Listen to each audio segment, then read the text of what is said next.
Bienvenue sur Sophia Science, la chaîne YouTube qui répond à toutes vos questions sur le monde de la science, notamment la science, les mystères, les extraterrestres. Le contenu de la vidéo d'aujourd'hui est Des lacs gelés aux pandémies humaines, le lien que personne n'attendait. Imagine un paysage silencieux, tout blanc. Des lacs gelés à perte de vue, quelque part en Sibérie. En surface, tout semble figé, immobile, et pourtant, sous cette glace, une histoire étonnante est en train de se révéler. Une question intrigue depuis longtemps les scientifiques. Le virus de la grippe peut-il survivre dans le froid extrême ? Pas seulement quelques jours ou quelques semaines, mais des mois, voire des années. Eh bien, une étude internationale, menée par des chercheurs américains, russes et israéliens, suggère que oui. Et ce qu'ils ont découvert ressemble presque à un scénario de science-fiction. Tout commence avec le docteur Scott Rogers de l'Université de Washington et son équipe. Ils se rendent dans plusieurs lacs de Sibérie, des lacs très particuliers. Chaque année, ils gèlent complètement en hiver, puis dégèlent au printemps. Et surtout, ces lacs sont des étapes clés pour les oiseaux migrateurs. Pourquoi les oiseaux ? Parce que les oiseaux sauvages sont de véritables réservoirs naturels du virus de la grippe. Lorsqu'ils font escale, ils laissent derrière eux des fientes contenant parfois des virus. Et c'est là que l'or gelé entre en jeu. Les chercheurs prélèvent des échantillons de glace et, surprise, ils y détectent de l'ARN viral.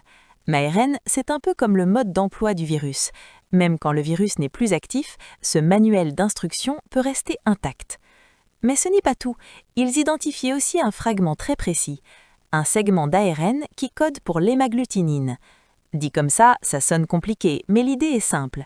L'hémagglutinine, c'est comme une clé que le virus utilise pour entrer dans nos cellules. Sans elle, pas d'infection possible. En comparant ce fragment à d'anciens virus connus, les chercheurs font une découverte troublante. Cette protéine ressemble énormément à celle d'un virus de la grippe H1 qui circulait dans les années 1930 puis dans les années 1960. Autrement dit, des traces de virus vieux de plusieurs décennies pourraient être piégées dans la glace comme dans un congélateur naturel géant. L'étude, publiée dans le Journal of Virology, suggère donc un scénario fascinant. Au printemps, les oiseaux déposent des virus dans l'eau, l'hiver arrive, le lac gèle et le virus se retrouve enfermé dans la glace. Puis des mois plus tard, lors du dégel, il pourrait remonter à la surface.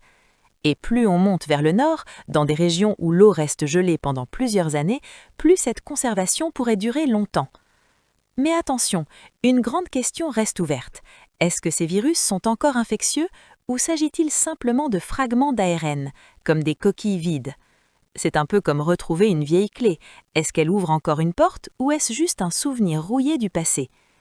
Tout dépend des conditions exactes de gel, de température et de durée. Le docteur Rogers et son équipe continuent leurs recherches, cette fois du côté de l'Alaska et du Canada.